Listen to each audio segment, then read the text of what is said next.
变幻莫测，这不是挺平静的吗？连浪都没有。没浪，就是要有浪啊！你们看，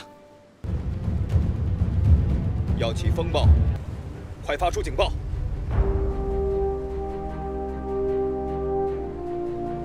All right, gentlemen, let's beat the wind. Sailing the ship. Move, move, move!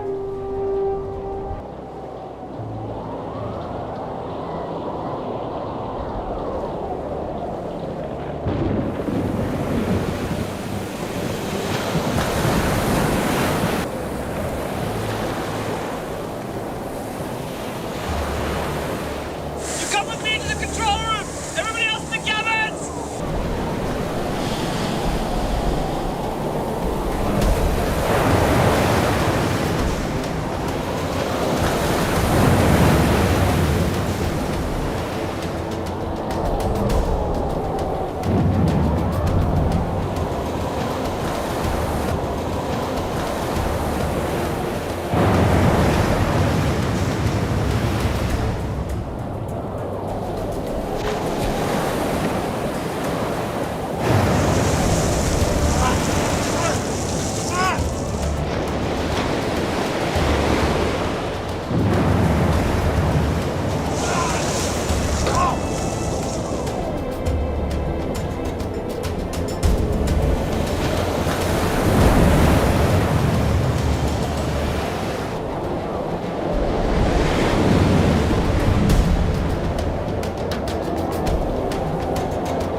Attention！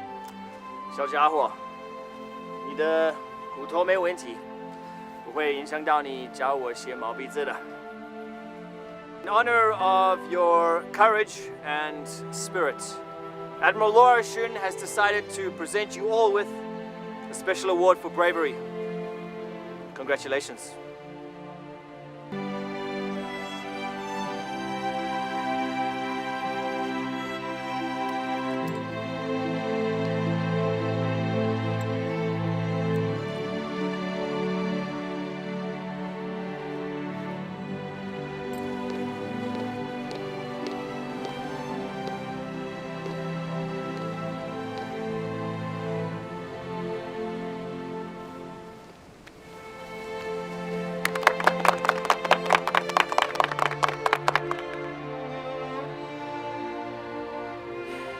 过了大西洋就到英国了，咱们这次整整绕了地球一圈。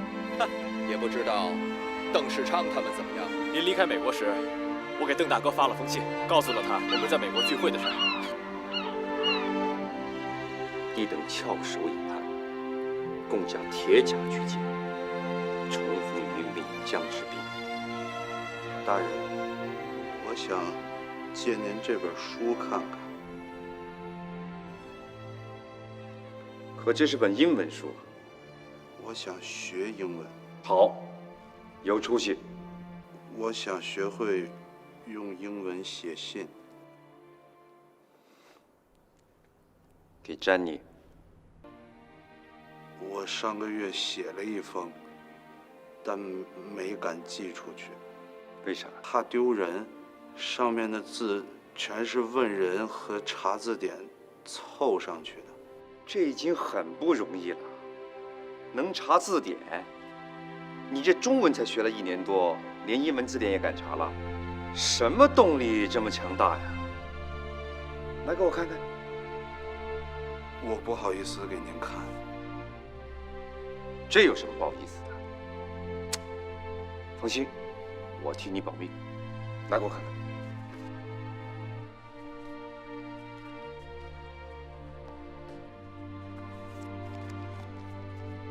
哎呀，行啊，会写情书了，还是英文的。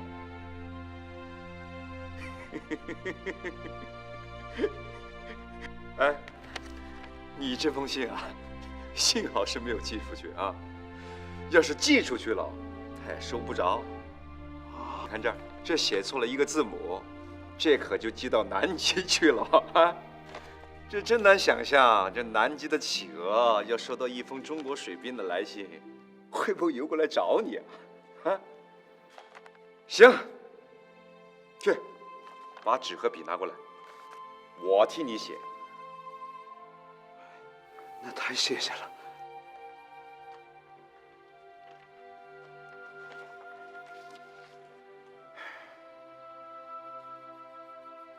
不过，写归写，就是礼貌而已，别太当真了，不现实。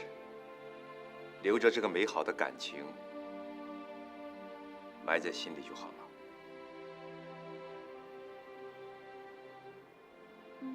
明白。说吧，想说些什么？先问他好。我亲爱的詹妮，大人，用亲爱的是不是太过分了？英文写信对一般人的称呼都是这样，是礼貌，跟咱中国字男女之情不一样。哦。接着呢，还要说什么？自从分手之后，我时常想起他。有一次，我在甲板上，我走着走着，撞到炮口了。邓大人问我为什么走神了，我当时没敢跟他说，我在想你。哦，我说你小子怎么那次那么笨呢？你送给我的照片，我每天都看。我把它藏在枕头里，不敢挂在墙上，因为我怕弟兄们会笑我。哦，对了，我的伤口已经好了，但是留了一些伤疤。我很高兴有这些伤疤，因为每次我一摸到那些伤疤，我就能想起你在家中给我上药的情景，还有你听我吹竹箫的情景。我时常做梦回到那个地方。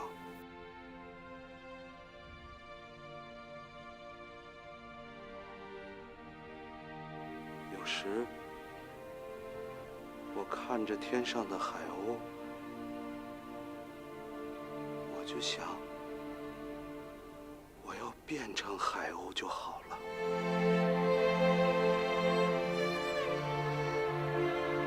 我就飞呀，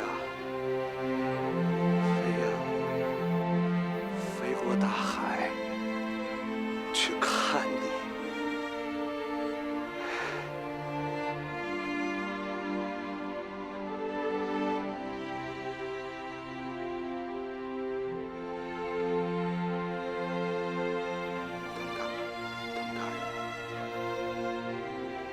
人非草木，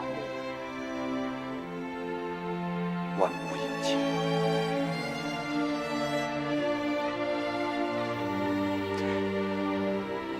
就说这些吧，大人。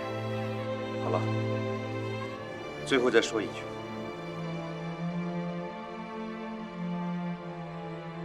要说，就说，我知道，我们可能永远不会再见面，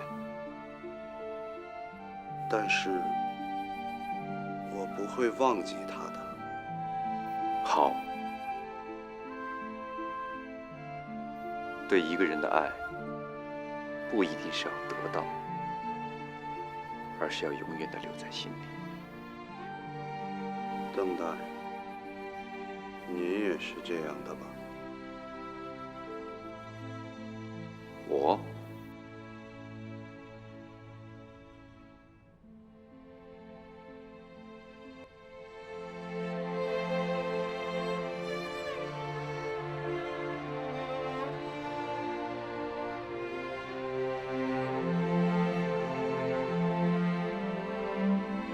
好了，落款吧。你的，大卫。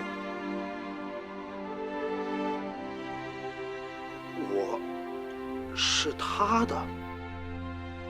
对呀。You 啊，你的，大卫。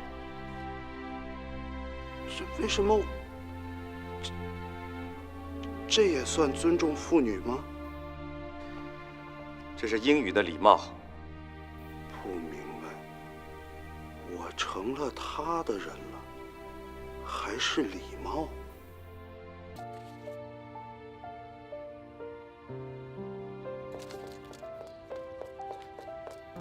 小妹，小妹，来信了，来信了。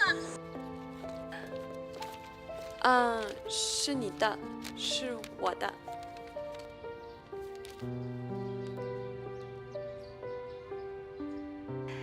都是一些什么话呀？这么快就把你给打动了？是一个很诚实的信。你怎么不打开看呢？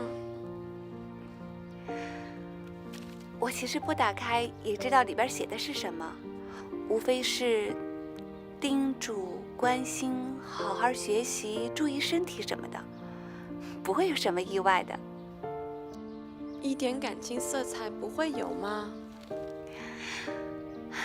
不会的，能来信对他来说已经是很不错了，我也很满足。这说明我在他的心里边还有那么一点点小小的位置。他就是我的一个大哥哥。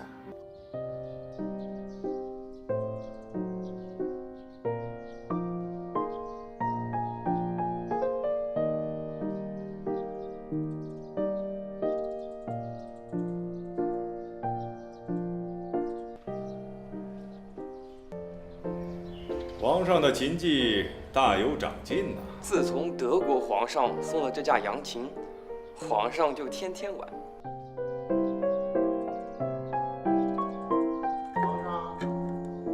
皇上，该用早膳了。啊，端进来吧。蒸。哎，这平日早膳都是3只鸡蛋，这今天为何只剩1只了？皇上，您下过旨，说要节俭宫中开销，这1只鸡蛋就要10两银子呢。哦，皇上，李中堂已在外等候多时了，让他进来吧。皇上，中国只要有了铁甲舰，才不会被洋人欺辱，才可保大清万代江山。这2艘铁甲舰一共要多少两银子啊？一共280万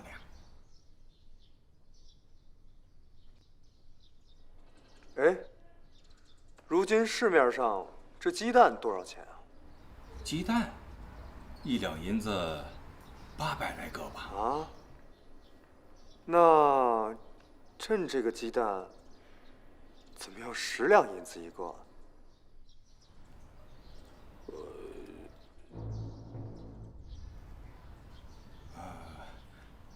宫廷御膳内府采购，臣不很清楚。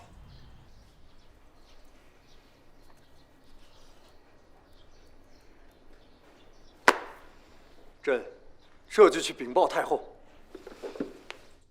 李鸿章的折子我看过了，要买洋人的大兵舰，确实要花不少银子。如今不如前朝了，大清想挪腾出这几百万两银子，可是不容易呀。可如今不在海上摆上几条像样的兵舰，谁都可以随随便便地爬上来咬咱们几口。连小小的日本国都敢租条洋人的商船，装几门炮打上了台湾。要想看好这份江山社稷，也只好学洋人的办法，买些洋枪、洋炮、洋兵舰什么的。亲爸爸圣明。再过些年，你就要亲政了。大清祖训有个规矩，各代皇上凡失寸土者，不得入列祖领位。孩儿牢记，凡失寸土者，不得入列祖灵位。中堂大人，从美国接回来的20名学生已经到达上海。你去起草个折子，把这些人分成3批，一批留在北洋水师，一批派往福建水师，让他们在海军尽其所能。这最后一批嘛，让他们去开办电报和铁路去吧。是。你去办件事，请中堂大人示下。去帮我打听一下内府买鸡蛋的事。新国に送り込んだ諜報員からの報告によると、新政府がアメリカから呼び戻した学生の大半が福建艦隊に入隊し、さらに当西省を福建艦隊から北洋艦隊に転属させました。日本海軍の敵がますます力をつけています。邓大人，您昨天刚收到调令，今天就要走。你小子留在这儿，要争口气，别给我丢人。邓大人如我再生父母，您放心，我虽然是个无名小卒，但是我懂得如何做一个男人。当初我把你留在军舰上，就是相信我这双眼睛不会看错人。一个男人，不要因为身份的低下而瞧不起自己，也不要把自己伪装成一个上等人的模样，去蒙骗别人。作为一个军人，能做到不赌、不嫖、不吸鸦片、不自私，战场上不逃跑，在当今这个朝代，你就算是一个好军人了。表下牢记。可我这一走，写信这事儿可得靠你自己了啊！英文要坚持学，知识这东西，你不吃苦去学，你就是个无用的人；你下功夫学了，你就成了有知识的人了。自从跟了邓大人，我才知道怎么生活，怎么做人，怎么做男人。英国那边回信了吗？啊，前2天刚收到。珍妮也在学中文了，她信上都是用中文写的。真是太有意思了啊！这感情这东西实在是力量巨大呀。我昨天又写了一封给她寄过去了。你自个儿写的？啊。我还真难想象出你会写出什么样子。我用中文，用英文，实在表达不出来了，我就画画。反正他应该能明白。能让我说什么呢？男女之情，隔得又是那么远，一封信来回要半年多。写吧，其实你俩这信是自己写给自己的。中堂大人，这是内府的账目样本，是标下设法临摹下来的，其中处处有假。例如大人所说的鸡蛋一项，这市面上的价格为10个铜板1斤，那1两纹银就可购得800余个。这采购代件和商户相互勾结，入账时就变成40个铜板1斤，那1两纹银也就只能购得200余个。这采购太监从中得回扣30%，而进入内府管账太监之手时，则加价为1两银子10个。这内府从大内太监到上下人等层层分成，集体贪污，而皇上和太后足不出宫，无以知道宫外之实情。皇上也许不知，太后就未必是不知。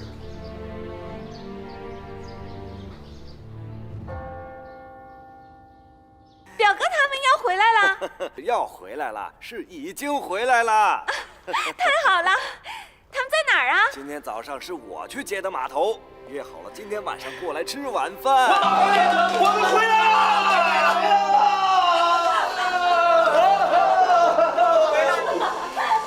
变成大姑娘了，越变越好看。吃，我要吃。小弟，这半年多，好像你们一下子都不是小孩了。那当然了，整整绕地球一圈，又是赤道又是北冰洋的，还差点到了南极呢。咱们当海军的，不想当爷们儿都不行。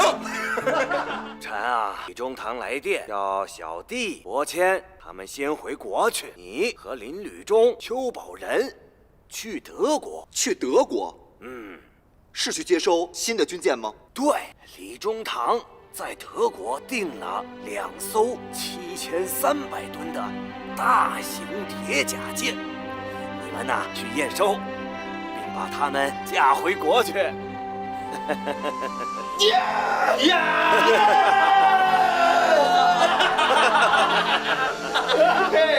中国终于有大铁甲舰了7300吨呢，世界一流啊！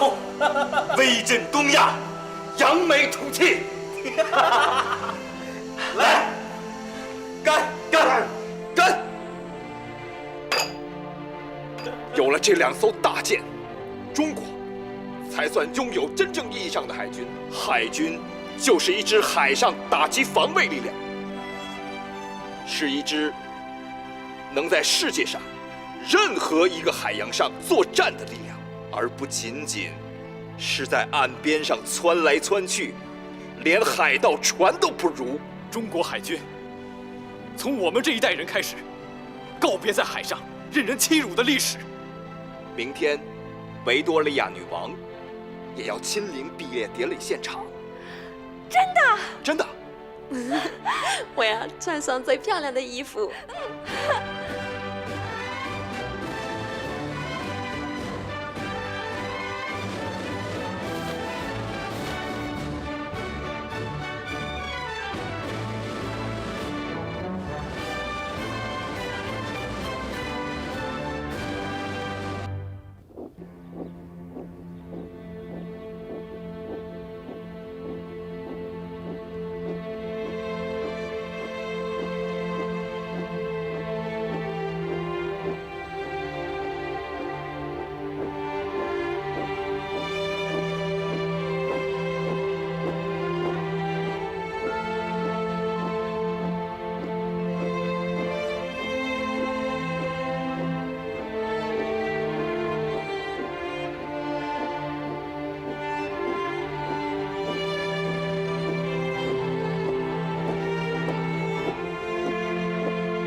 And the award for most outstanding student goes to Liu Bu-chan. Yes, sir.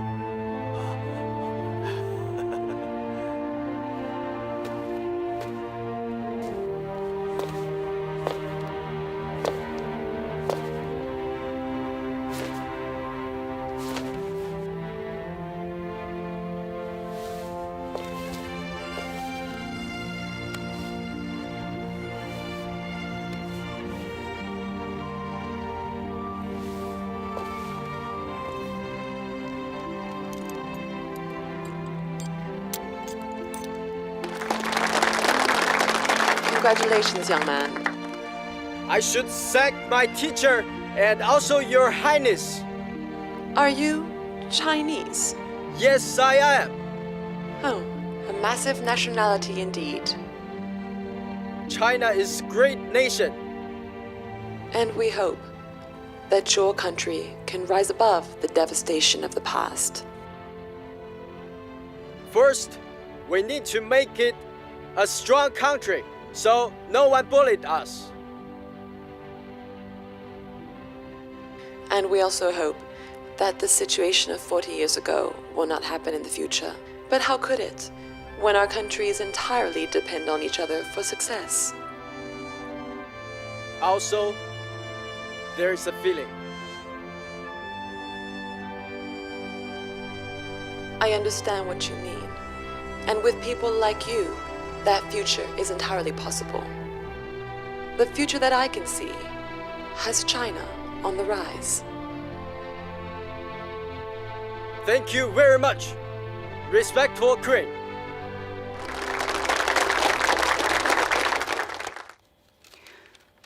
詹妮，小妹，想和你商量个事儿。我一直在到处找你，我有一件事情要告诉你。我要回国了。本来郭大人想留我在驻英公使馆，可是我想了很久，我的心在中国，那儿有我的亲人们，而且我回国后，我还可以在香港就职，舅公也在香港开了个商行，也有意让我回去帮着经营。而且这次大哥哥他们也都毕业回国了，我更感到将来的孤独。我理解你，你的感情就在那里。你是我最亲的朋友，离开英国，我最舍不得的就是你。我也舍不得你，小妹。所以我要告诉你一件事情，我做出了一个决定，我要去中国啦！是真的。你是什么时候有这种想法的？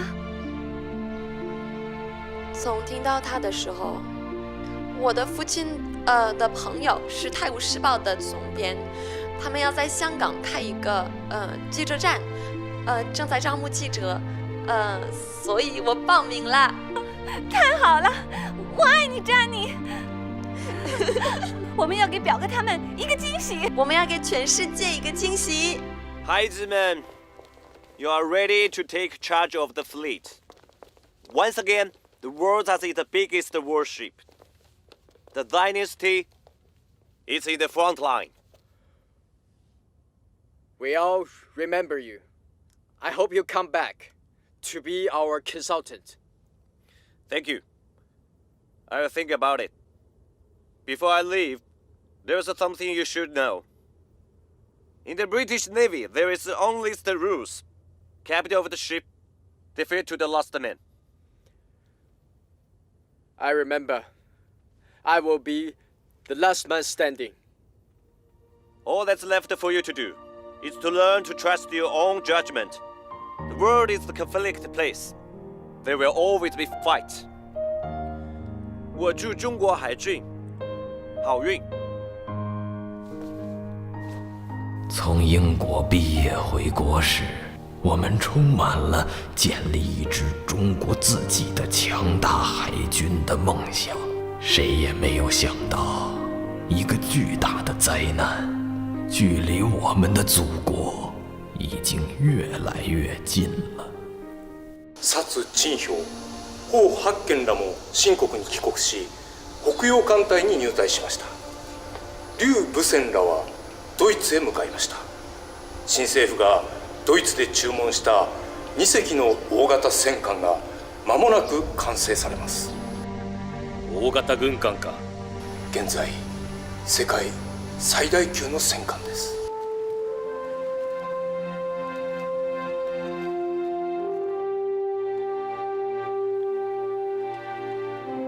巨舰，真是巨舰！多年的梦想就要成真了。There are 4 main guns, Crumb 305mm. Any ship hit with these, and they'll be blown to pieces. These shells explode on contact, making them 10 times more powerful than any ordinary shell. This cannon.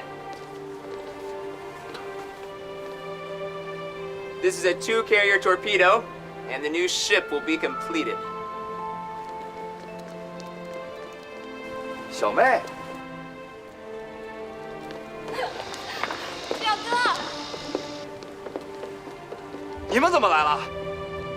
我想当一次海鸥。海鸥？我们想搭这条船回国去。回国去？你们俩呀？我请公使大人写了封给你的信，特准我们搭船。好，咱们一起驾驶中国最大的2艘巨舰回国去。按照邓市长先生的说法，我要在大海上找到哒哒哒哒哒跳舞的感觉。好，这回让你跳个够，3万里海路呢。来，给他们拿上行李。是。郭大人收到国内的来电，中国和法国已经开战了。啊？2国一旦开战，会不会影响咱们这2艘军舰回国的计划？公使大人也是担心这事儿，他让我特别叮嘱你们，说如有可能尽早走，怕万一德国方面有什么变化，就走不成了。我马上通知水兵做好出航准备。幸亏这次从国内调来了几百水兵，赶回去。如今我们也有大军舰，看谁还敢再欺负咱们。这大清刚安上几天呢，法国人又打进来了，先占了越南，又想占台湾。你说这仗该打不该打呀？啊，说话呀！太后，臣以为战则难以取胜，不如先答应法国人的条件，赔上些银子，暂渡难关，以图后起。启禀太后，李鸿章误国呀！李鸿章用了我大清上千万两银子，练海军、买军舰、造炮台。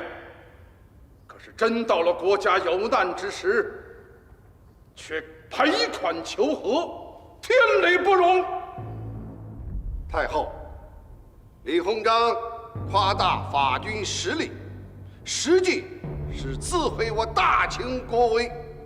我大清乃是东方第一大国，有雄兵100万，1万臣民敬仰朝廷，敢为国家奋勇献身。别说他法国只有10几条兵舰，就是他全国人都来了，哼，每人一口唾沫也会淹死他们。赔款求和，断不可取。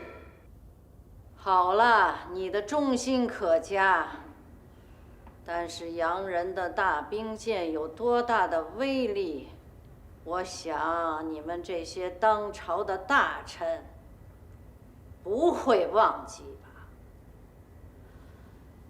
李鸿章，你还有什么说的？太后，国家用兵不能只凭一时的忠勇，因为一旦战败，我们会付出更沉重的代价和时间才能缓过来。目前的局面，战则无胜利把握，不如利用外交手段。如今中国就像一块肥肉，列强就像咬住这块肥肉的一群虎狼，其中哪个多抢了一块，其他的就等于少得一块。所以利用其利益之争向法国施压，以不战之力迫使法军停战，才是当前可行之法。我最担心的是法国人像当年烧圆明园那样，从天津大沽口爬上岸。臣早已将北洋水师布置在那里了。另外，咱们不是在德国新买了1艘大兵舰吗？急令他们速速启程，回国参战。都准备好了吧？大人，镇远和机远回复我舰信号，他们将跟在我舰之后，顺序出港。起锚！法国人又打进来了。一旦战败，我们会赔更多的银子。李鸿章夸大法军实力，实际是自毁我大清国威。我最担心的是法国人像当年烧圆明园那样，从天津大沽口爬上岸。臣早已将北洋水师布置在那里了。咱们不是在德国新买了1艘大兵舰吗？急令他们速速启程，回国参战。刘军们，港舰发来信号，准许离港，祝一路平安。通知镇远和机远。大人，镇远和机远回复我舰信号，他们将跟在我舰之后，顺序出港。起锚！接缆，拖车，前进一，绕动。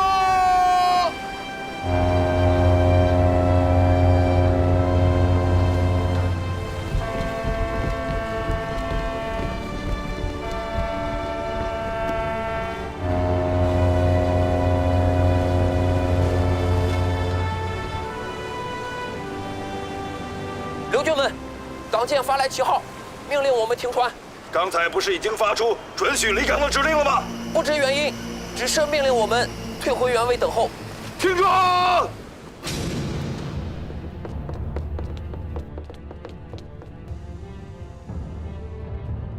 皇上，李中堂紧急求见。让他进来。德国刚刚通报我国，说中法已经开战。德国作为中立国，不得向任何一方提供军事支援，因此，我国在那里建造的定远号及镇远号，以及新建的济远号，都被扣押在德国港口，不许回国。什么？那是我们自己买的军舰，我们为何无权调遣？国家不强，在谁那儿都无力可讲。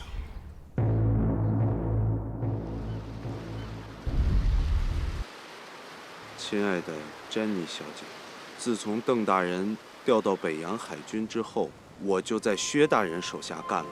薛大人是从美国留学回来的，人很好。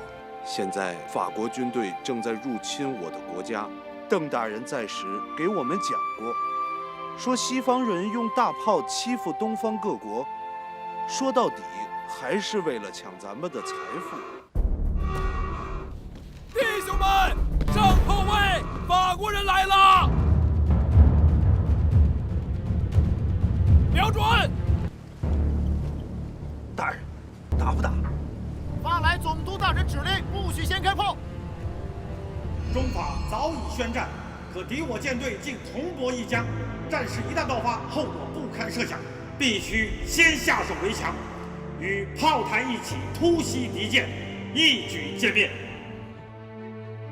臣以为，与其拿银子赔款求和，不如拿银子作为军费与他们打上一仗。开玩笑啊，将士！现在这是两国正在打仗，这陆地上已经打得难解难分了，这海军怎么可以同步一个个？就这么大眼瞪小眼的看着？这简直太离谱了！这简直是太离谱了嘛！最起码也要把军舰分散到各个有利的位置，卡住出海口，抢占主动嘛！咱们赶紧上奏朝廷，请求南下支援。不过，李中堂把我们留在北洋，就是担心法军从大沽口进攻。也不知道步禅他们怎么样了。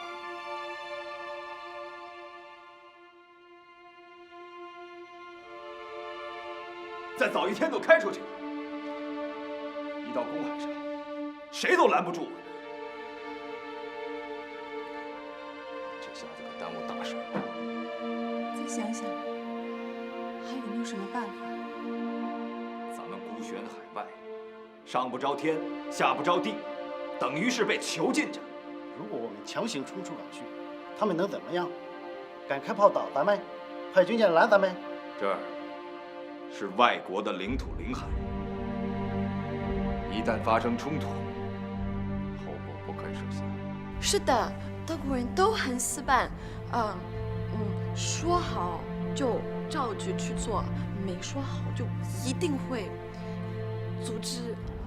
我有一个朋友的爸爸是德国人，很死板，很严谨，吃饭都要做的，比着吃。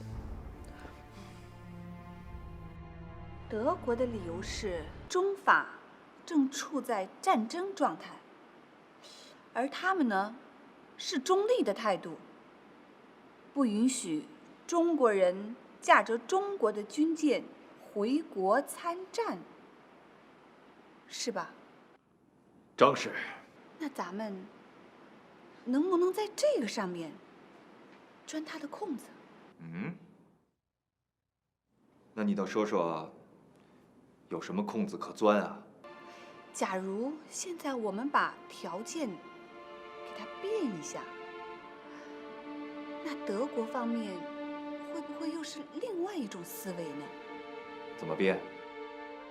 他们认为中国人驾着中国的军舰回国是参战，影响了他们德国中立的身份。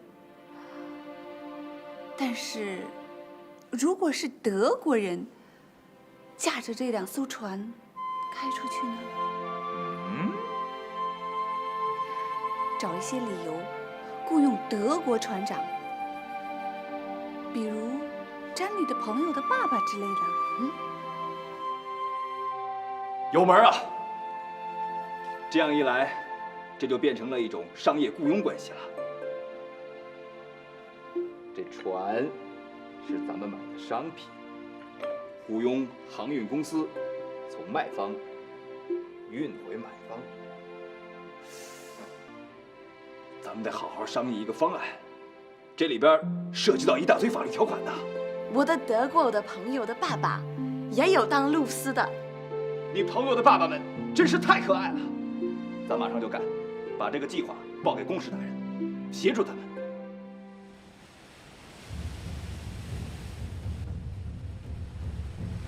大人，法军在这儿已经这么多天了，咱们的炮口顶着他们的炮口，这么近，谁先开炮，谁准赢。是啊，就这么熬着，人都快疯了。万一谁先打起来，甚至是走了火，都会马上爆发一场大战。谁晚一步开炮，谁就会被击沉。那大人，这朝廷在想什么呢？知道咱这儿那么悬吗？听说朝廷正在和法国人谈判。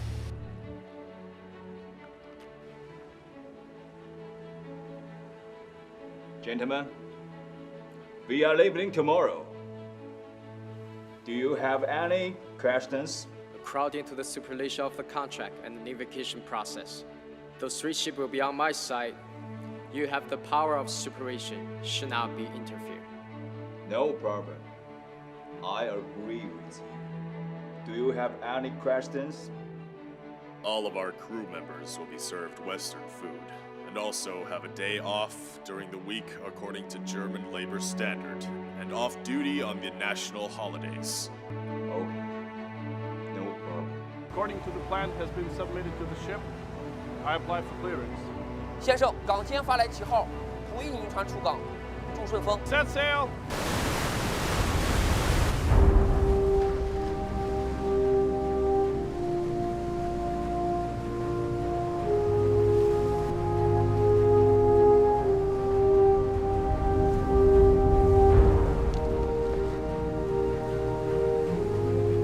还有300米就可以出港。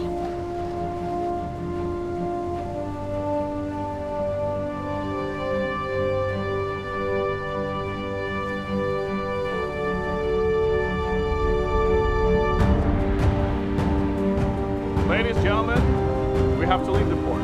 Distant voyage has begun.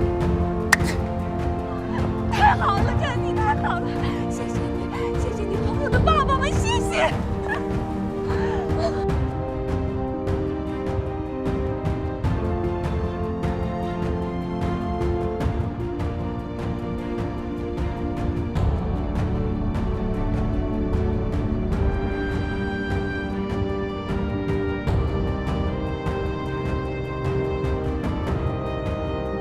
现在就看福建水师能不能坚持住了。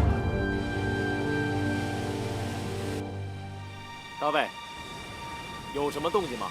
大人，没有动静，只是有一只咱们的小艇开到了敌舰旁边。哦，那是奉总督大人的命令，给法军送去了当地的特产和食品，以庆祝光绪皇上的生日。这么说，这仗是打不起来了。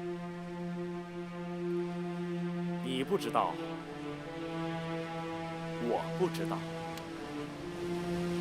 总督大人不知道，皇上不知道，太后也不知道。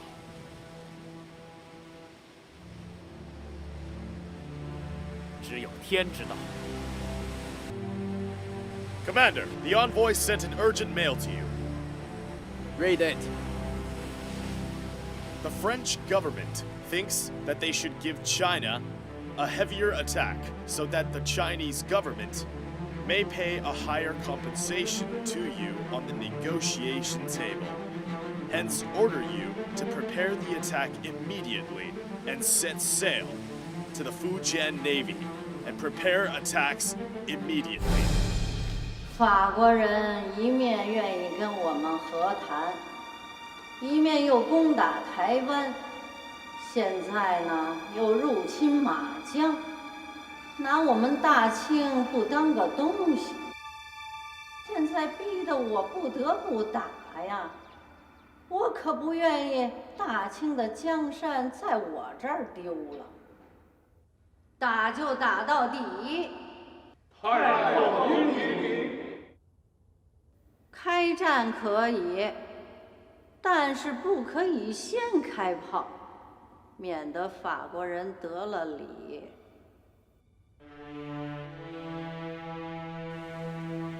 詹妮小姐，今天是第40天了，我们一直这样与法国军舰停在一起。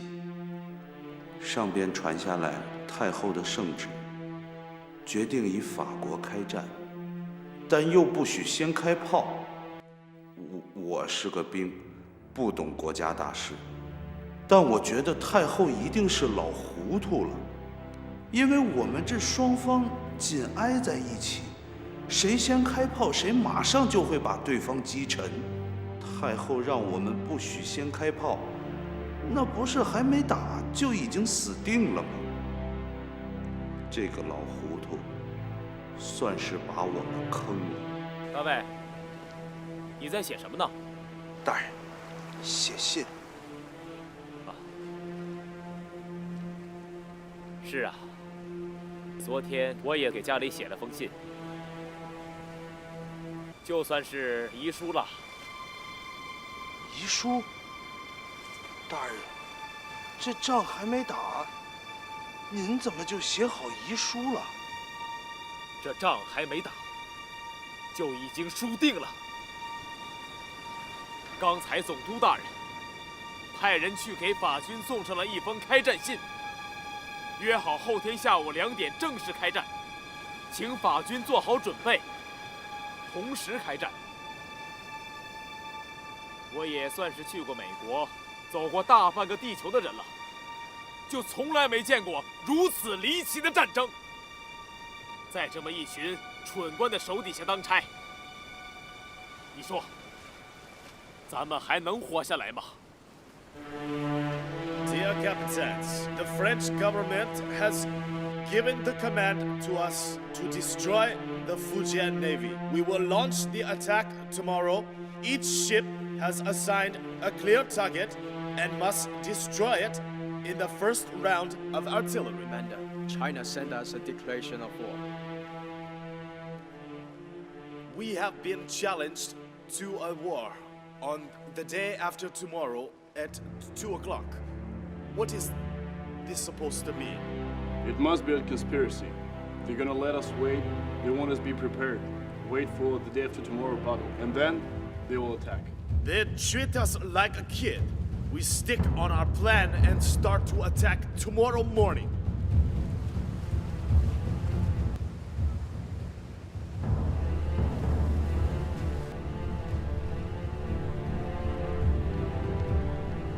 Sir, 你看，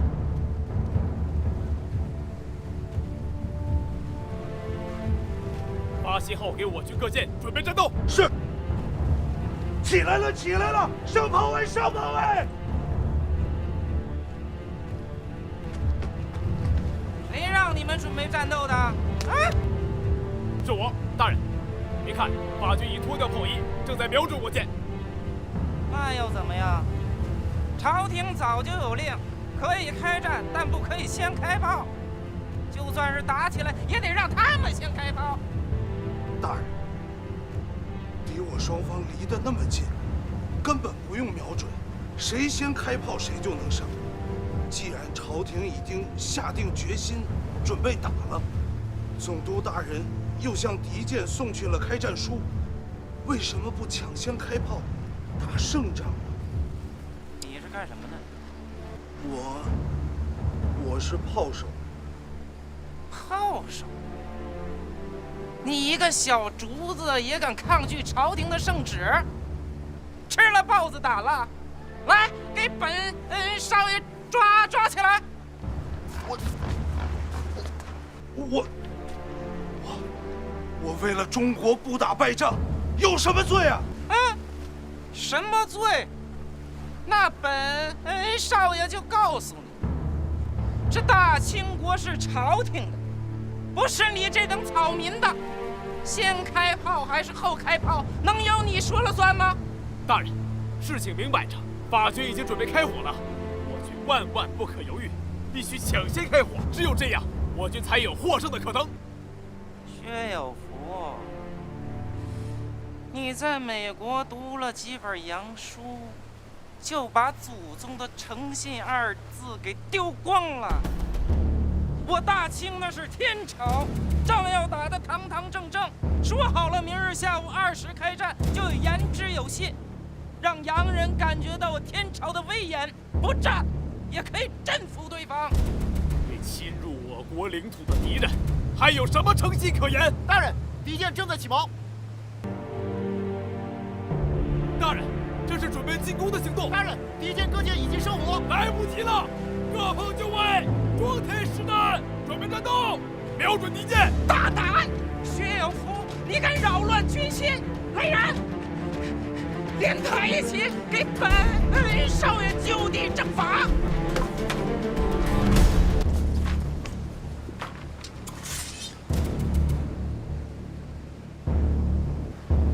斩！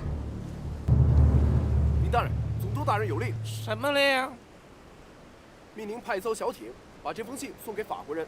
总督大人说，由于我军岸上炮台的弹药还未配齐，明天来不及开战，特请法军给予理解，将开战的时间再推迟1天。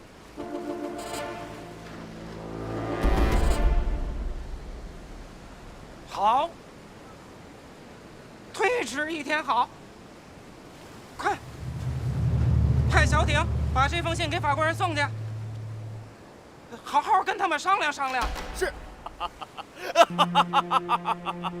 天底下有病死的，有饿死的，有被杀死的，千千万万种死法，没见过笨死的。朝廷能派出你们这种傻瓜来指挥打仗，中国不打败仗都见鬼了！住嘴！死到临头了，你还敢辱骂朝廷？呸！就你们这个腐败的朝廷，早晚会把中国带到绝路上去。骂得好！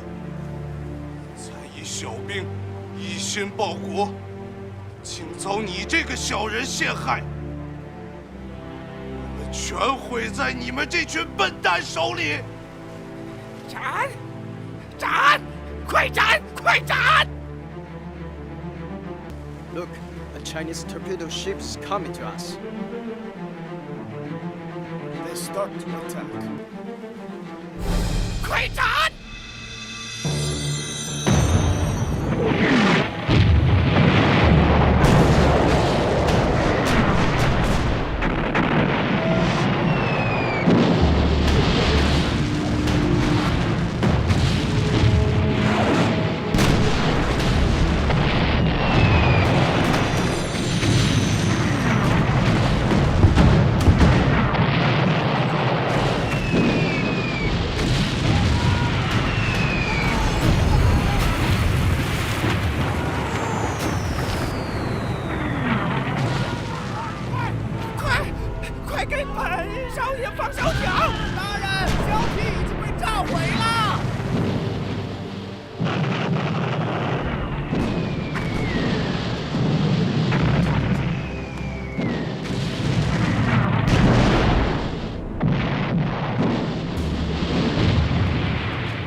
薛大人，再来一炮。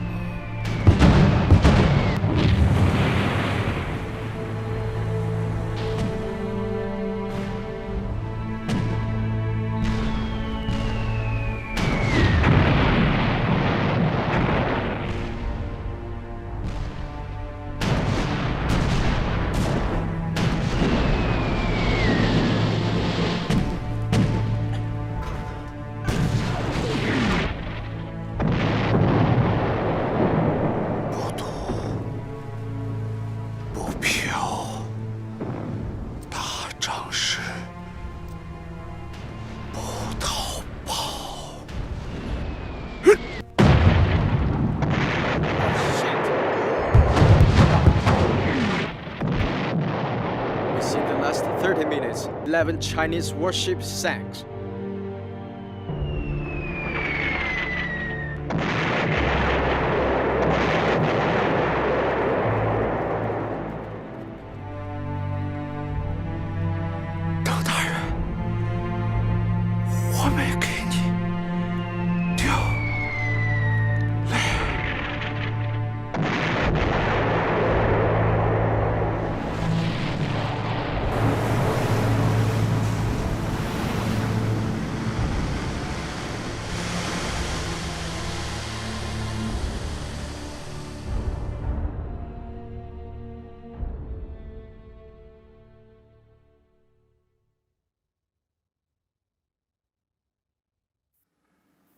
李鸿章，臣在。咱们的铁甲舰呢？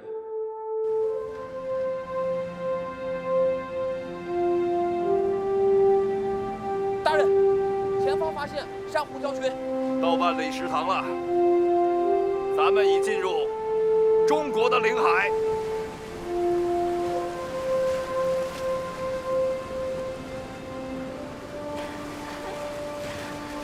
詹妮，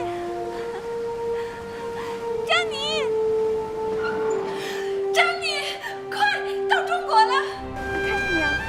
那儿，那块暗沙，那儿就是中国最南端的领土。中国古代汉朝时叫齐头，宋代时叫万里食堂。从这儿算起，咱们就进入中国了。到了大陆会更美的，地里是黄黄的油菜花，江中飘动着白帆，水田地里是慢腾腾的水牛。到了家里，咱俩还住一个屋。大人，镇远在发紧急灯光信号。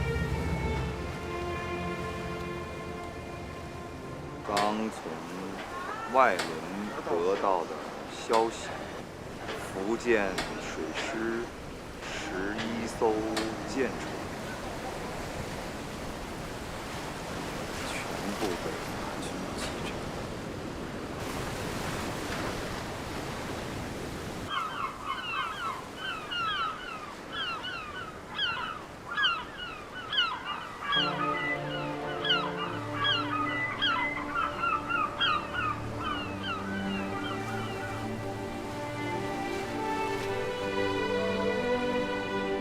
福建水师是他那里吗？鸣炮，中国的铁甲舰回来了！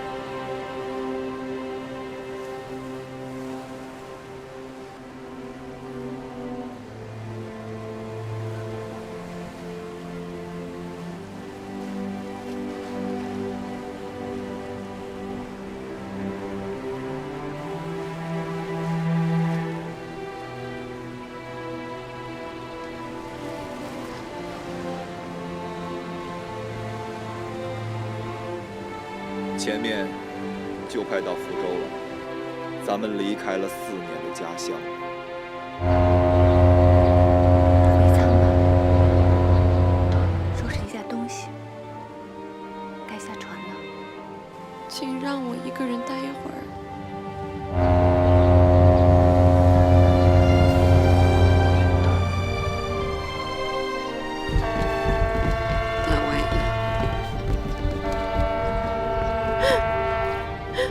现在可以用汉语和你说话。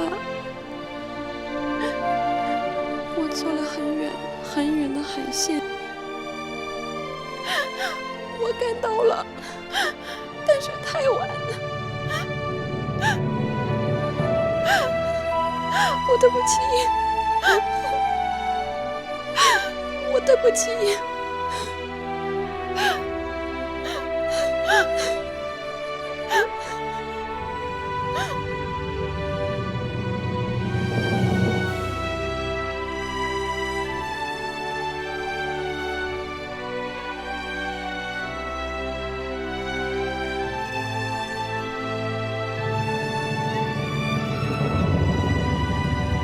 到家以后，好好陪陪他，出去散散心。我们原本打算再玩2天的，可是现在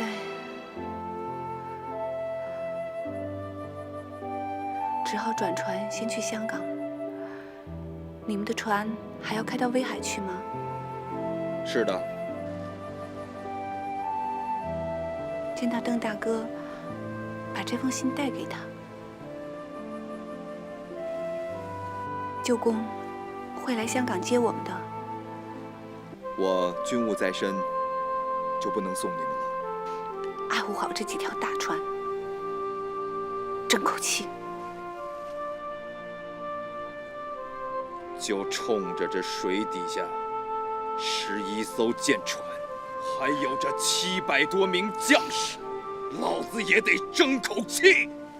马江一战，我堂堂大清水师，竟不到半个小时就全军覆灭，连一艘敌舰都未击沉。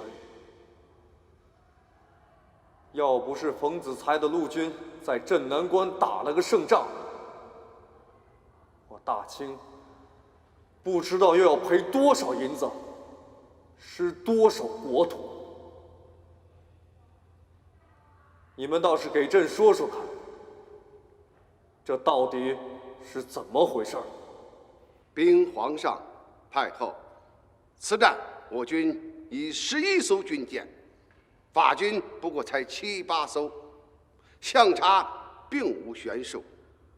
本应先发制人，与炮台一起痛歼法国舰队，可是我军一拖再拖，痛失战机，其中责任完全是因为李鸿章推行什么洋务外交，企图让洋人出面制止法军的入侵，完全是异想天开，与虎谋皮。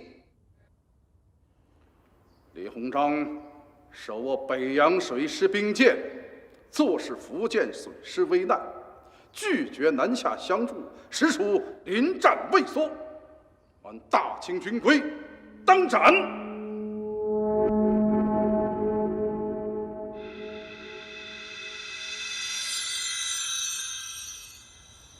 禀皇上、皇太后，可否记得臣战前所言？法军用的全是铁甲舰，福建水师全是木质船。法国海军是世界第2的海军，有几百年的海战经验。至于北洋水师没有南下相助，更是毫不懂得战争之理。法国在远东仍有10余艘战舰，一旦突袭大沽口，兵锋直指京师，威胁皇上、皇太后的安全。好啦，马江之败也有我用人不当之处，临阵脱逃的那些总督什么的，都已经全部拿下。与其说在这儿窝里斗，倒不如按李中堂的说法，抓紧时间，力图自强。不管怎么说，今后再有打仗的事儿，务必要慎重从事。牢记。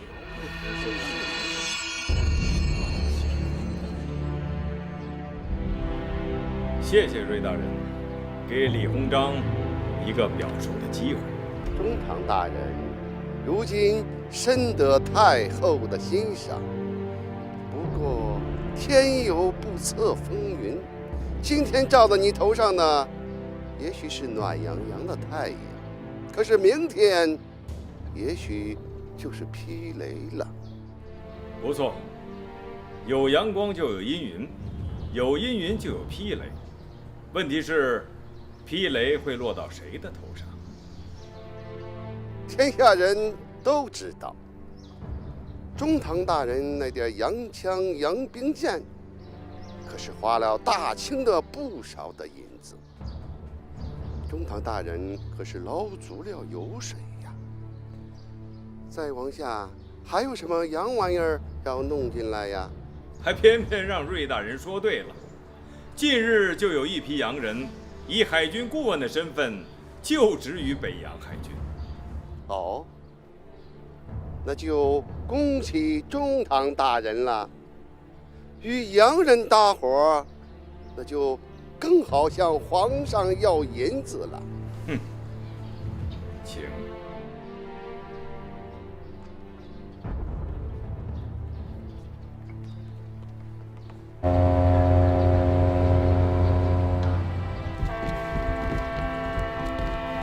我的孩子们，我又回来了。迈克先生，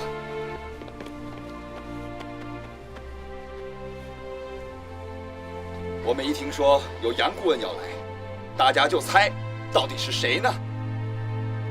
我们一猜呀，就是您，因为您是中国海军的老朋友，李中堂一定会请你的。可不是嘛，迈克先生是我们海军学院的老师，一起带我们上舰实习，又走遍了全世界。如今咱们都当上舰长管带了，那当然还是迈克先生来当我们的顾问最好了啊！我教了你们那么多年，真的有很多感情。能在迈克老师的指教下，我北洋海军定能越发强大。小家伙，这次我要给你交上一批作业。作业？我要老师给我打分的，看我能不能及格。啊，我忘了，这次我给你们带来一个人。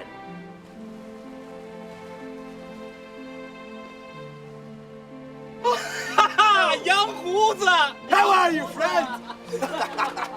你怎么来了 ？Well, come here. Ah, come here, eh? Mr. Charlie asked me, do I want to come to China? I says, of course I want to come to China. And of course he asked why. I says, I want to come to China, wrestle with little brother. But I won't be having another competition with him. Oh, he drinks like a bloody fish. Ugh. It's just too scary. 走，咱们先去休息一下。Let's go. 不，最重要的人还没有出场呢。还有谁呀？你们猜一猜。谁呀？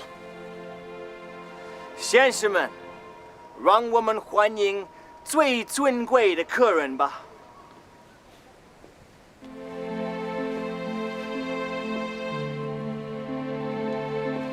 小美，你怎么来了？也不提前打个招呼。麦克他们先来的香港，我和詹妮去接的。有搭船的机会，我当然要过来看你们了。哦，对了，詹妮本来也想来的，可是她的工作实在走不开。哎，她现在啊，在《泰晤士报》驻香港站就职了。现在，咱们这群人又凑在一起了。走。不，请再等一下。还有客人啊？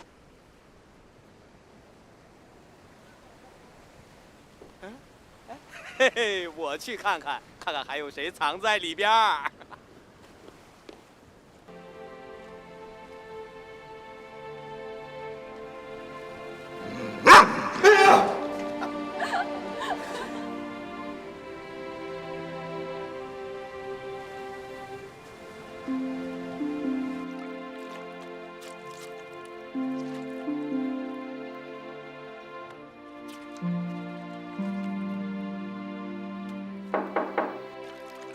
进。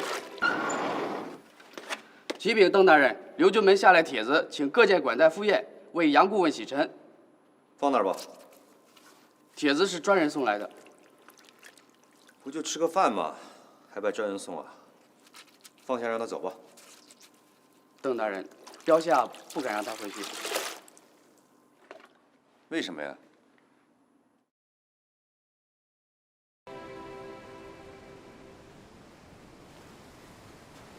启禀邓大人，刘军门下来帖子，请各界管带赴宴，为杨顾问洗尘。放那儿吧。帖子是专人送来的。不就吃个饭吗？还白专人送啊？放下让他走吧。邓大人，标下不敢让他回去。为什么呀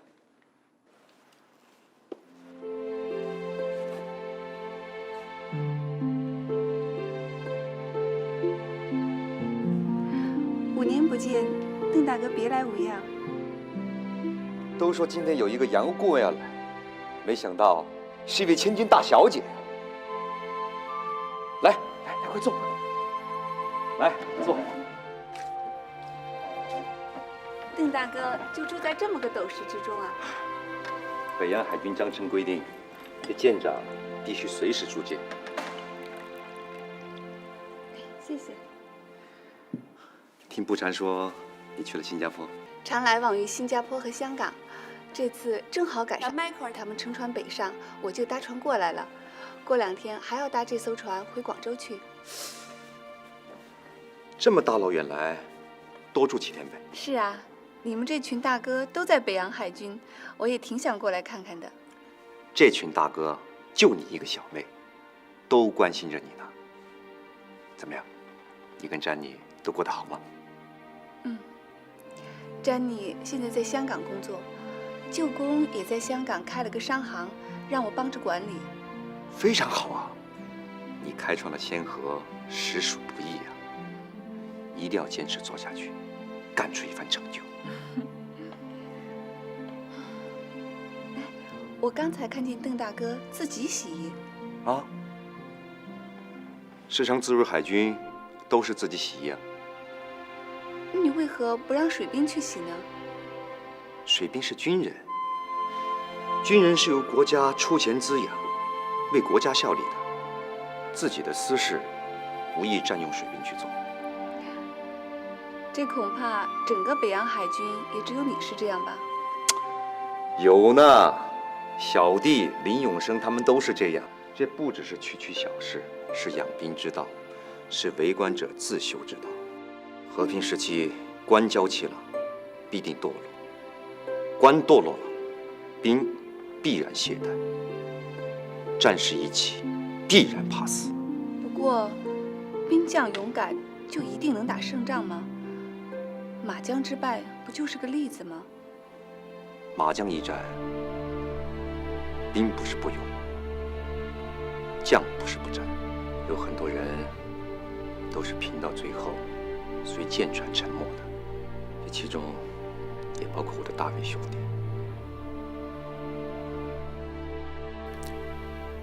听说詹妮去那儿看过是吗？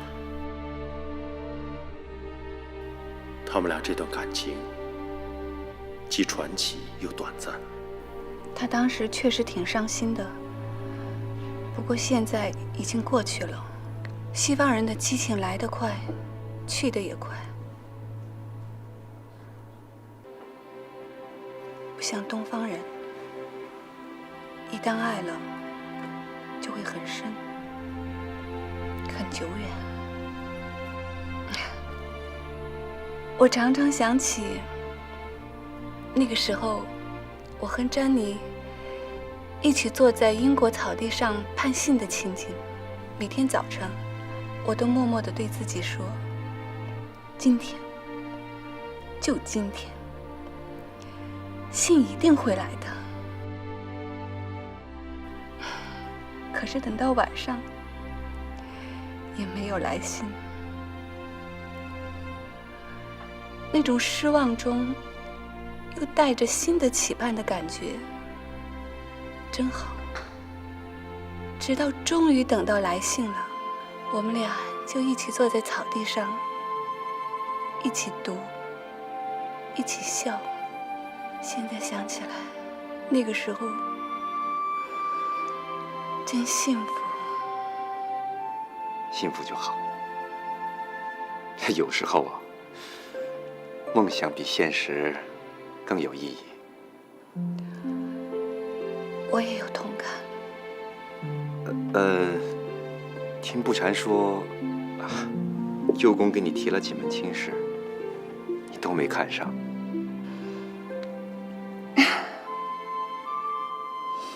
或是碌碌无为的庸才，或是口若悬河的书生，要不然就是只认金钱的商贾。可是年华不待，还是应该早日成婚，也让你舅公早日安心啊。舅公从小把我带大，我的亲事就是他最大的心愿。只是一直没有遇到像邓大哥这样有魅力的男人。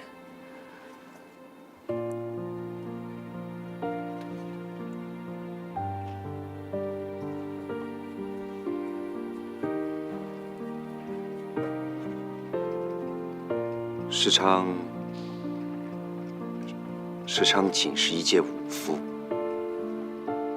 也有很多缺陷，尤其心境耿直，性情暴烈。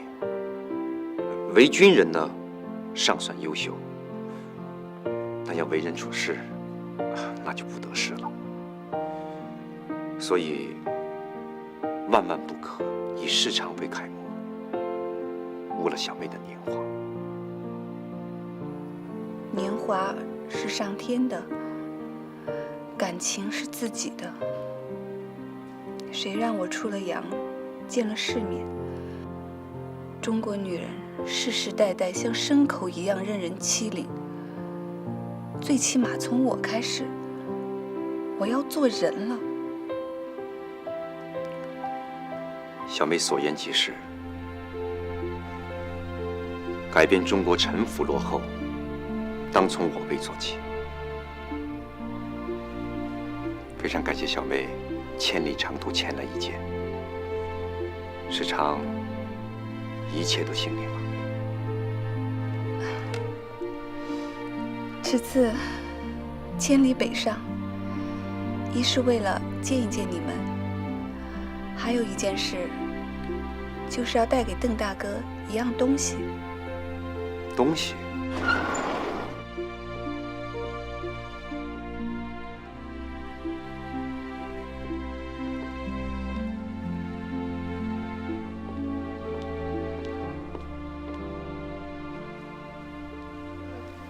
这是我从英国带回来的。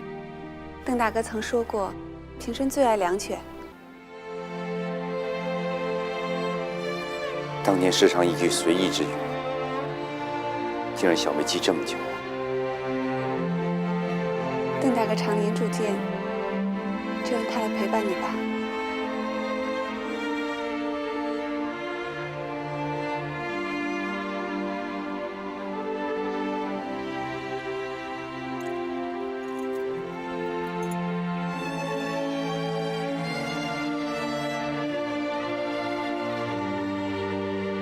晚上别忘了赴宴。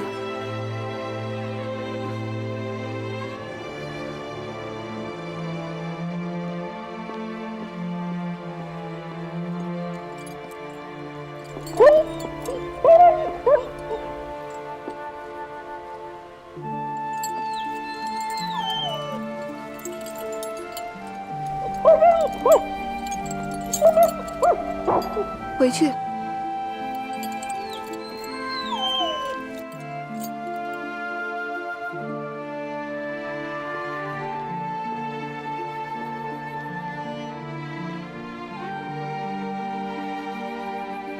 小妹，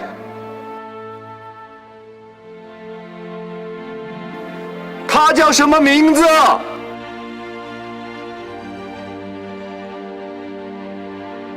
你就叫她太阳吧。太阳。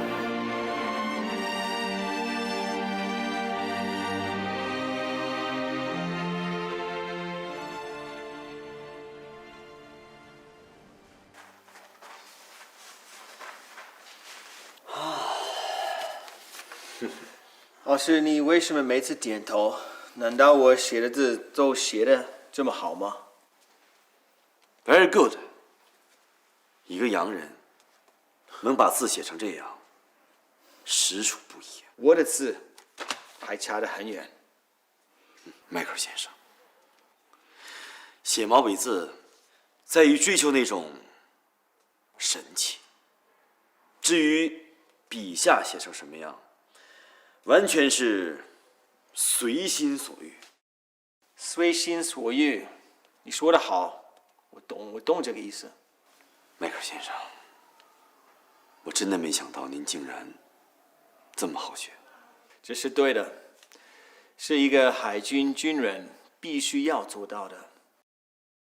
不爱学习的军队，早晚被爱学习的对手消灭。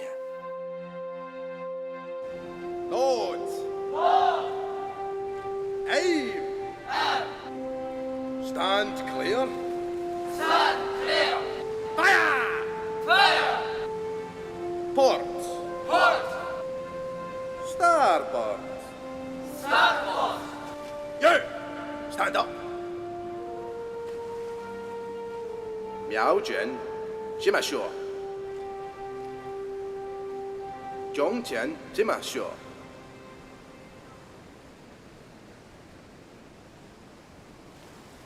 Starboard.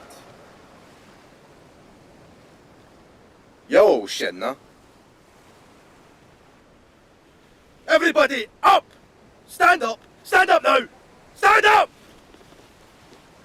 Look at me. Follow me.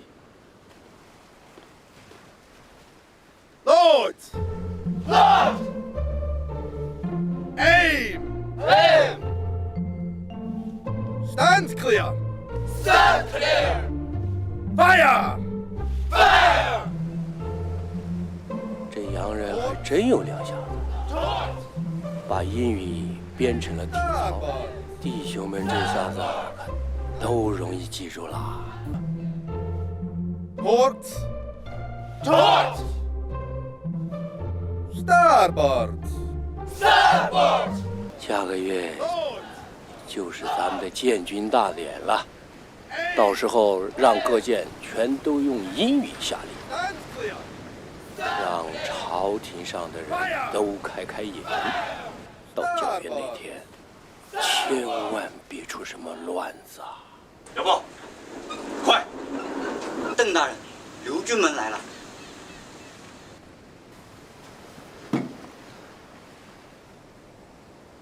师长，你还亲自训练啊？陪弟兄们一块练一下，也要知道有什么不足。下个月，咱们北洋海军要举行建军大典，到时候会有不少朝廷要员和各国使节前来检阅。丁军们叮嘱，千万不能出什么差错。而检阅当中，最重要的一环就是实弹打靶。我想由你的致远号来主打。承蒙刘军门器重，敢不从命？只是有何顾虑啊？各舰管带都是毕业于英国海军学院的高材生，而我只是在舰船上实干了几年。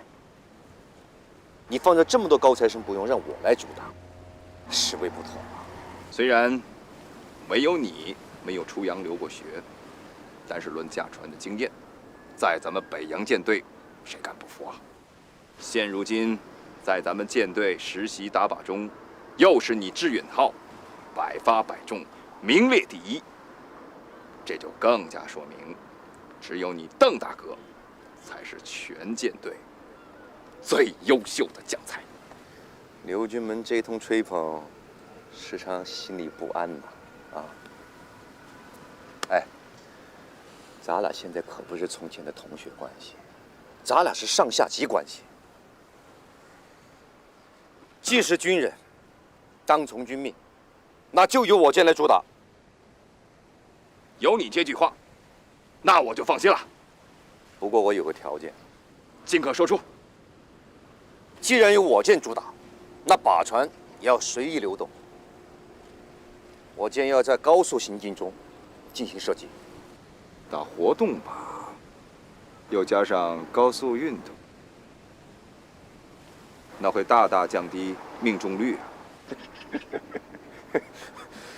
如果只是打打固定靶啊，耍耍花样子，哎，哄哄那些什么都不懂的朝廷要员也就罢了。刚才你可说了，有那么多的各国使节，他们可不好弄。我要打，那就得打出真本事来，在世界面前壮我海军军威。好吧，听你的。不过，我刚才说可以放心这句话，可就要收回来了啊。即使打不好，那也得真打。到时候打起仗来，可全是真的。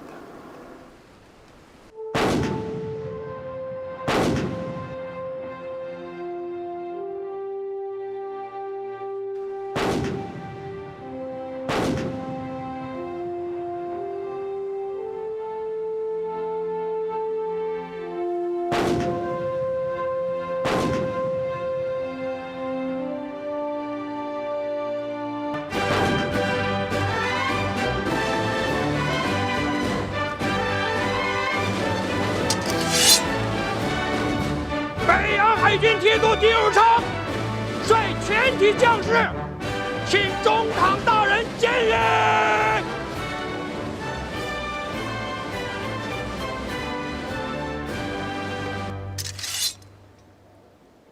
定远铁甲舰管带刘步蟾，毕业于英国皇家海军学院。靖远舰管带林泰登，毕业于英国皇家海军学院。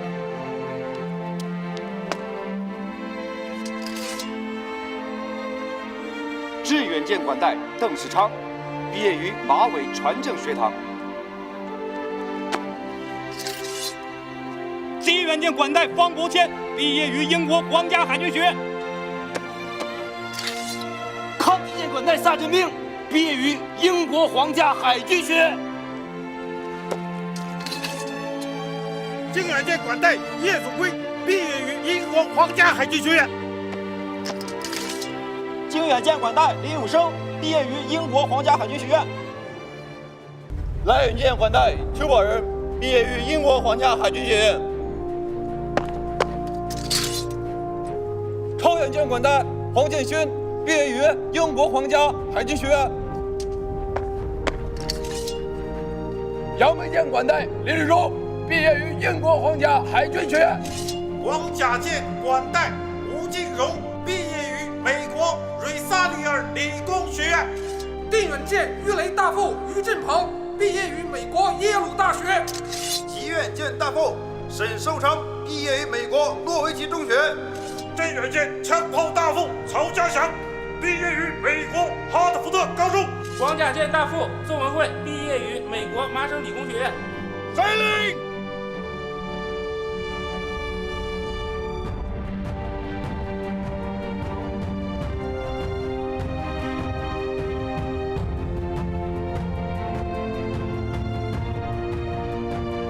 中堂大人，下面开始演练阵法。现在是双列纵阵，是以定远、镇远2艘铁甲舰为先锋，破敌之法。其优势是利用2艘铁甲舰的8门巨炮对敌实施轰击。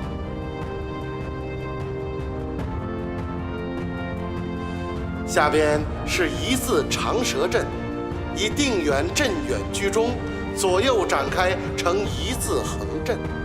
其特点是可充分发挥2艘铁甲舰的前主炮优势。汝昌，下面该看什么了？中堂大人，下个科目是实弹打靶。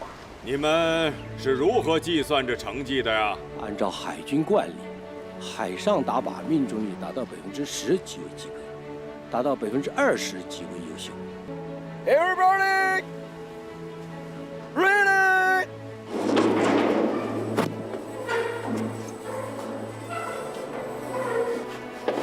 Start clear! Aim! To fire! Fire!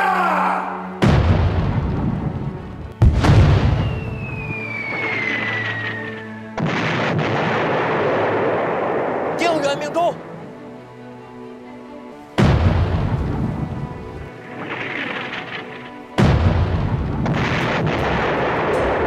镇远命中。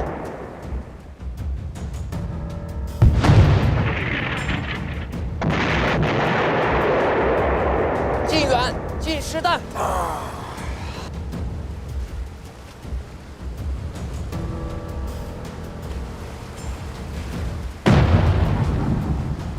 近远命中。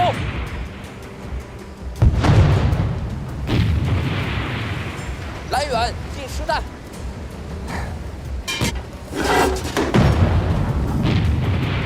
超勇命中。扬威命中。共18炮，命中11炮。按照你刚才的解释，早已是超过优秀了。是的，全托中堂大人的栽培。下面干什么了？下边这项最为艰难。为何？下边是在高速运动中连续射击运动中的靶船，这就好似实战嘛。正是，这在世界海军惯例中，10炮命中1发，极为优秀。是哪一艘舰出列主打？致远舰，管带邓世昌。发信号，让这号出击！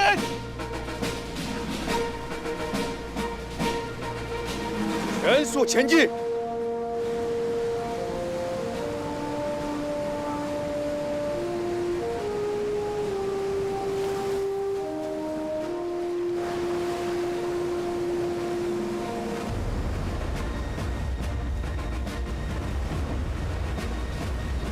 前主炮瞄准！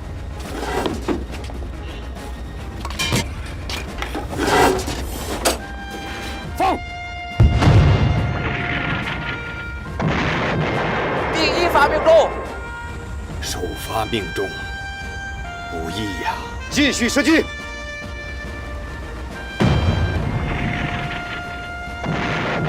第2发命中，后主炮瞄准！开炮！命中！第3发命中，开炮！第4发命中，第5发命中，第6发命中，第7发。哎呀，计时弹！开炮！第8发又命中了，好样的！命中！第9发命中！命中！第10发命中了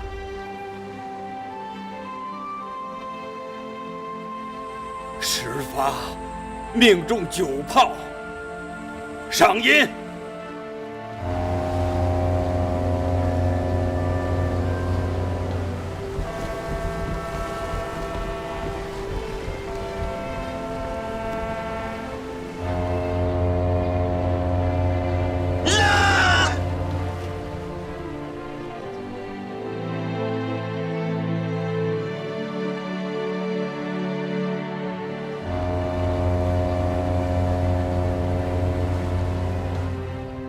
定員と遅延は7300トンの世界最大規模戦艦です。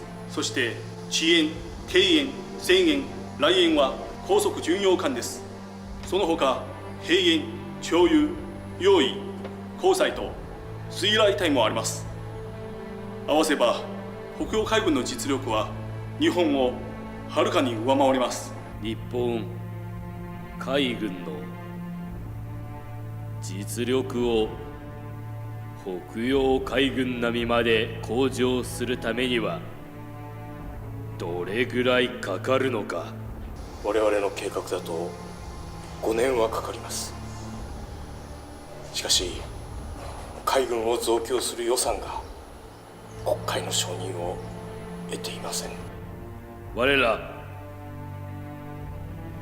募金しよう。まずは皇室歳費から30万を出し、そして全国の官僚に恩給を寄付するよう呼びかけるのだ。すべての募金を軍艦の建造に投入し、新海軍に追いつくために使う。按照李中堂的要求，我北洋海军今后每年分春秋2季2次巡视中国领海，沿丹东、旅顺、威海，经东海至钓鱼岛和台湾，到达香港，然后沿东沙群岛、中沙群岛，到达南海的万里石塘。到达南洋后，出访吕宋和新加坡，让南洋的华侨们感受一下咱中国海军的军威。最后，按李中堂的旨意，访问日本，让咱们这位邻居见识一下什么是实力。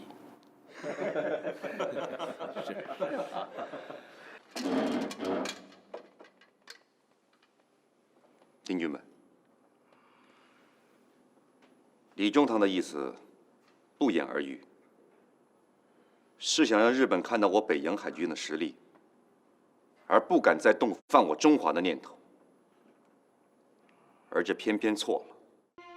日本看到我们的巨舰不会仅仅被吓住，而会产生强烈的刺激，拼命发展自己的海军。儒释道，从来就是蔑视弱者，崇尚强者。一旦发现自己处在劣势和弱者的位置，要么拼死相争，要么切腹自尽。所以，我们以强大的舰队出访日本，可能会引发相反的效果，如同在一只饿狼面前展示肌肉，引来的是他更强烈的食欲。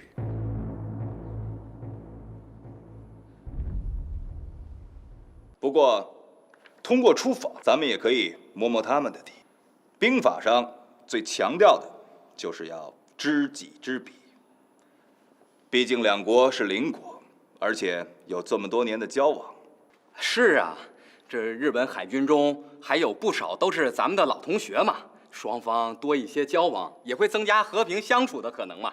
诸位的意见都是真知灼见，咱们还是先按军令执行吧。各舰生火，准备出航。对。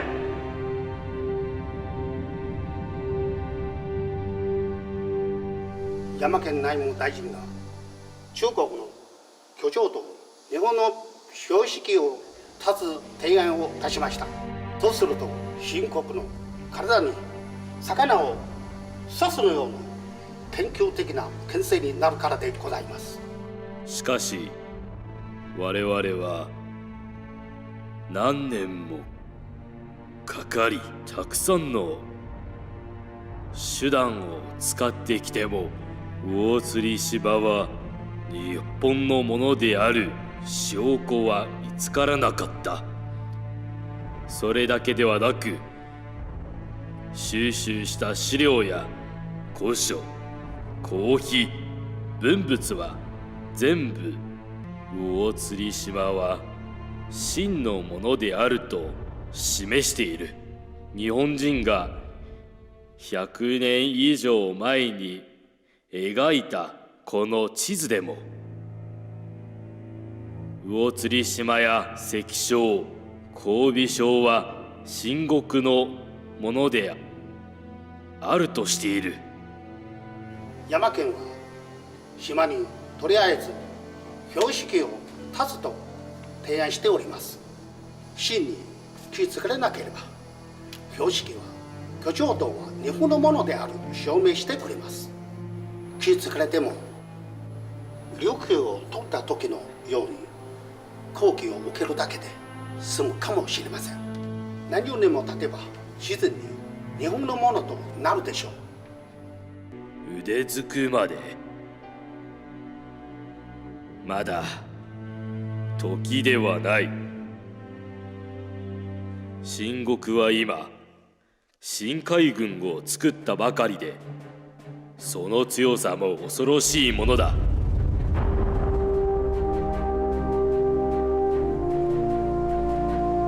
邓大人，我舰队已驶入钓鱼岛海域。记录下来。上午10时，我舰驶过中国领土钓鱼岛，岛上一切正常。邓大人，您是第几次来钓鱼岛了？那可数不清了。当年在福建水师的时候，就经常在这一带训练巡航。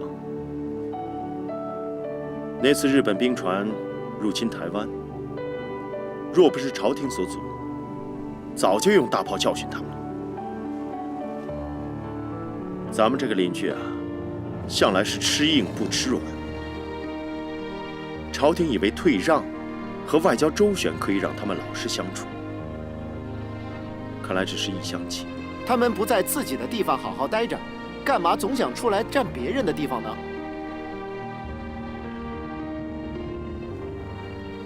世界上的岛国多了，可不是每个岛国都喜欢对外侵略。日本是一个崇尚武力的国家，咱们可不能小瞧了这个岛国。刘军门，尖岛舰致远号发来旗号，钓鱼岛一切正常。好，发旗号，全舰队转向台湾。今天请各位来，就是要告诉你们一件大喜事儿啊！这几年，陈会长心头最大的事就是令爱陈小姐的婚事了，莫不是定下亲家了？那还没影的事儿呢。那您说的这个大喜事又从何而来呢？这件大喜事儿啊，是从海上来的。海上？咱们中国的北洋海军的主力舰队马上就要到新加坡来访问了。有多少艘船呢？听说有8、9艘呢，都是世界上最先进的大军舰呢。这下好啊，可长了咱们华人的志气了。咱们华人在海外总被人瞧不起，这下让大家看看，咱们也有这么强大的海军了。大哥呀，这事儿啊，咱们得好好的张罗张罗，让咱们的中国海军啊见识见识咱们南洋华侨的热情啊！今天请你们来啊，就是商量接待的事儿呢。咱们就主要负责筹款和各方周旋，让小妹来负责接待。我昨天已经给她发了电报，她可能今天已从香港上船了。我想啊，最好再给她配个助手。哎，就请林会长的二公子怎么样？我看好。我看这孩子呀，聪明伶俐，外交上啊没问题。哦，那就太好了啊！我老是听说林会长的二公子一直在美国读书，我还从来没有见过呢。没问题，他呀明天就到新加坡了。哎呦！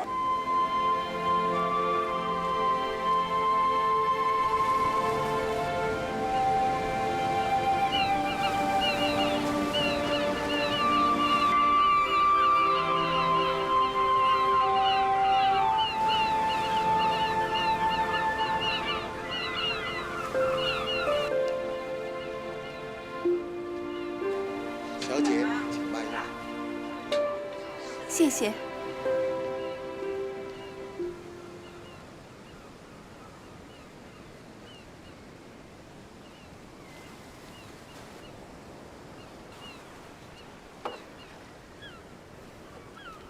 来，拿着。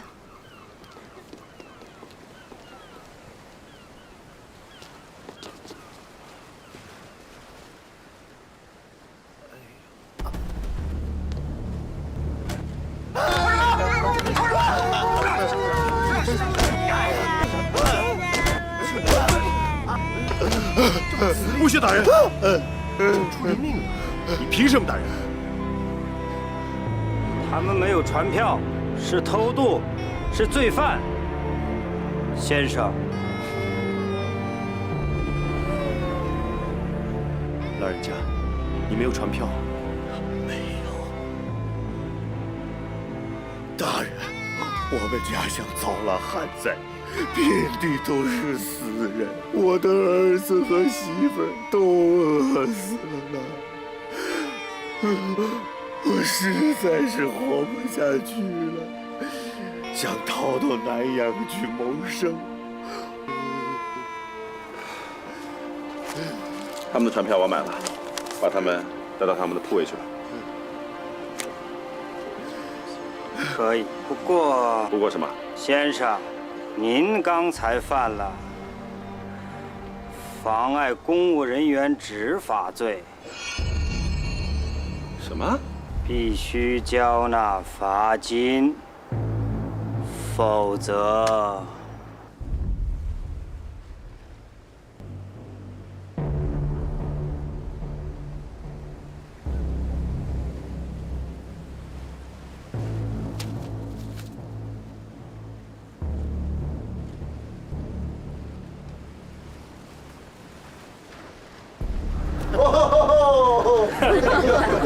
有点意思啊！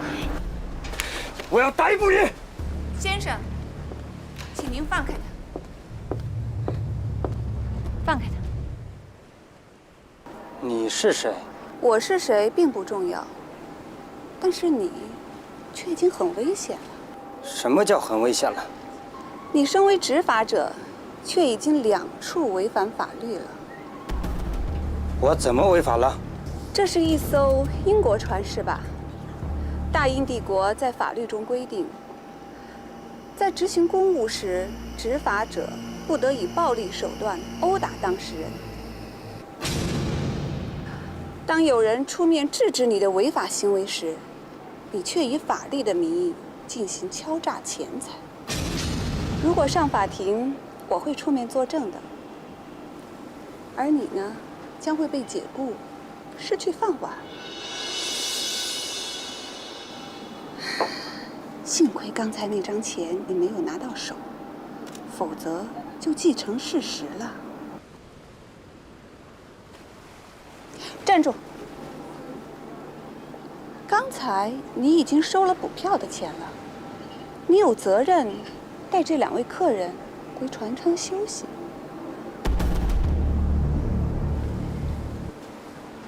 走。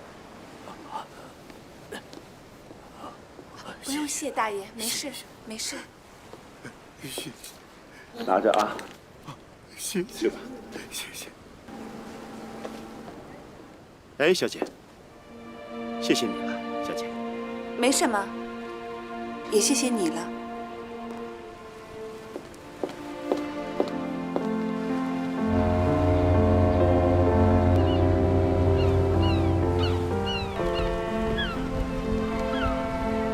哎呀，我的孩子，你可算回来了！